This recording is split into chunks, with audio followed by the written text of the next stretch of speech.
Our motivations are unbelievably interesting. I mean, I've been working on this for a few years, and I just find the topic still so amazingly engaging and interesting. So I want to tell you about that. The science is really surprising. The science is a little bit freaky, okay?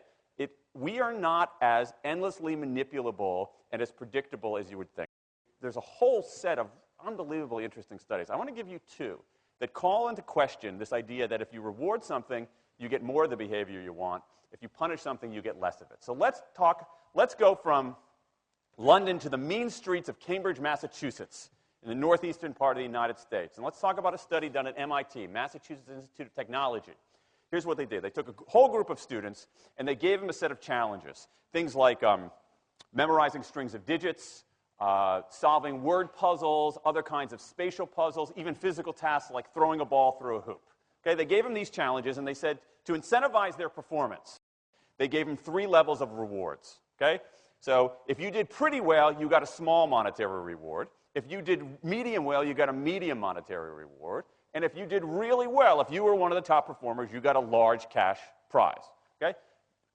We've seen this movie before. This is essentially a typical motivation scheme within organizations, right? We reward the very top performers, we ignore the low performers, and the other folks kind of in the middle. Okay, you get a little bit. So what happens?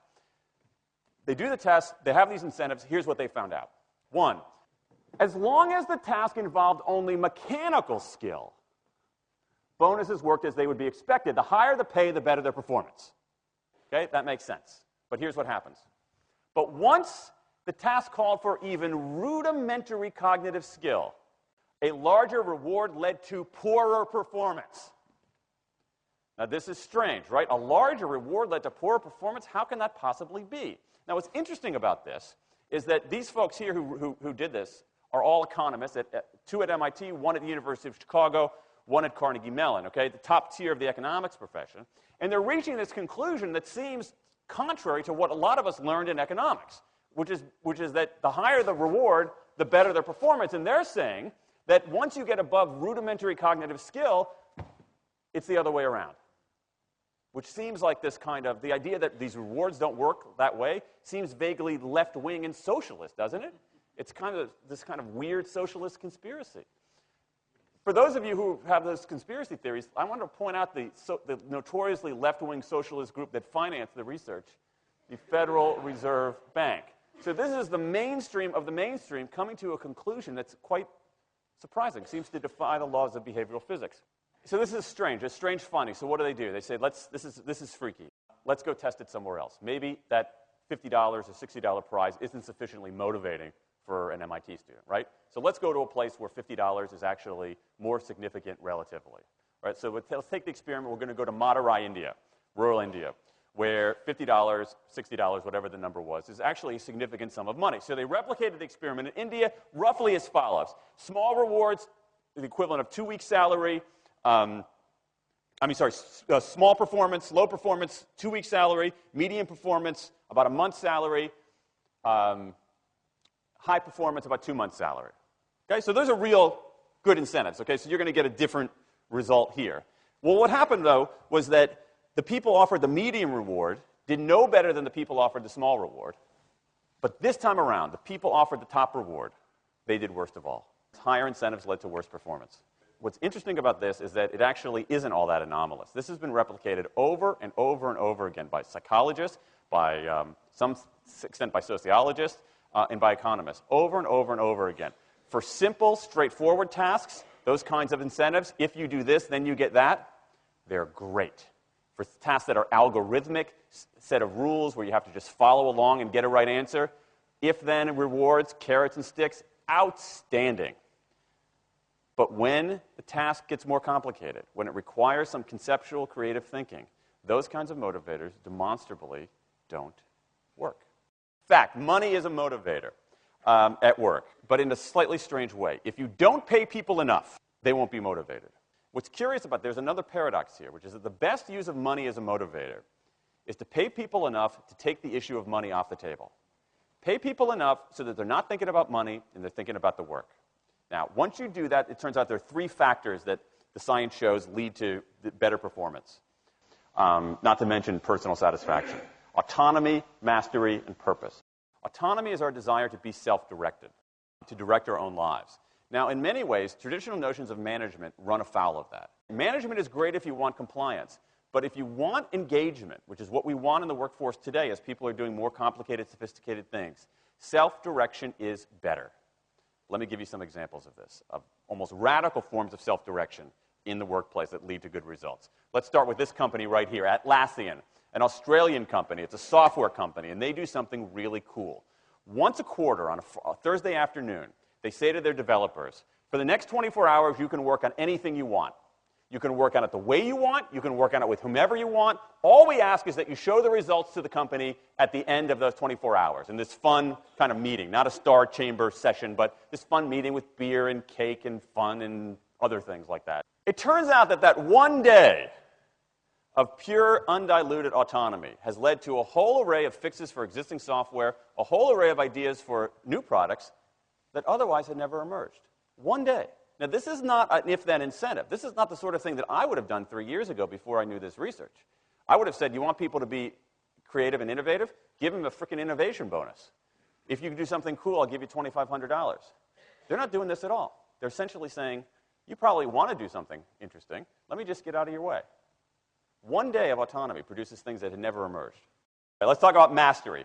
Mastery is our urge to get better at stuff. We like to get better at stuff. This is why people play musical instruments on the weekend. You got all these people who are acting in ways that seem irrational economically. They play musical instruments on weekends. Why? It's not going to get them a mate. It's not going to make them any money. Why are they doing it? Because it's fun, because you get better at it, and that's satisfying.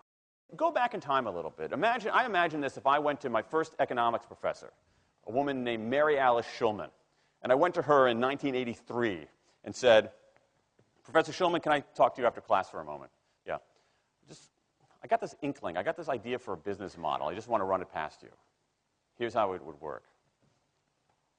You get a bunch of people around the world who are doing highly skilled work, but they're willing to do it for free and volunteer their time, 20, sometimes 30 hours a week. Okay, she's looking at you somewhat skeptically there. Oh, but I'm not done. And then what they create, they give it away rather than sell it. It's going to be huge. I mean, she truly would have thought I was insane. Okay? It seemed to fly in the face of so many things. But what do you have? You have Linux powering 1 out of 4 corporate servers in Fortune 500 companies, Apache powering more than the majority of web servers, Wikipedia. What's going on? Why are people doing this? Why are these people, many of whom are technically sophisticated, highly skilled people who have jobs?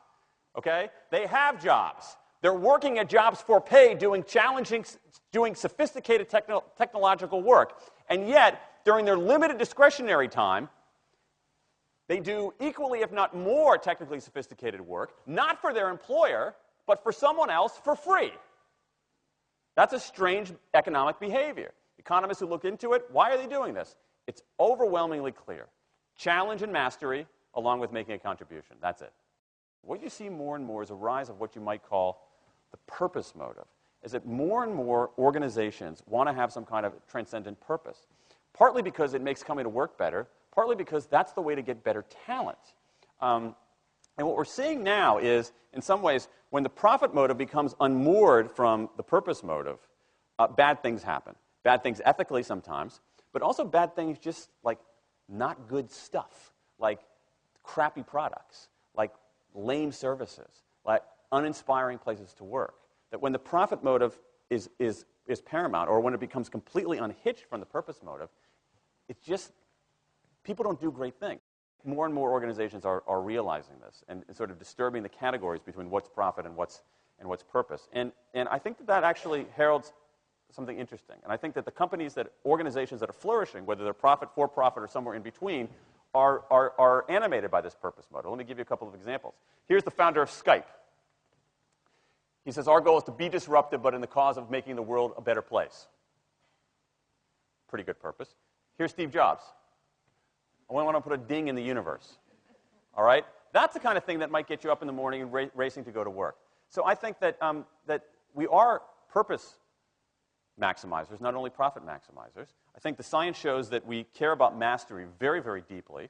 And the science shows that we want to be self-directed. And I think that the big takeaway here is that if we start treating people like people and not assuming that they're simply horses, slower, smaller, better-smelling horses, if we get past this kind of ideology of carrots and sticks and look at the science, I think we can actually build organizations and work lives that make us better off, but I also think they have the promise to make our world just a little bit better.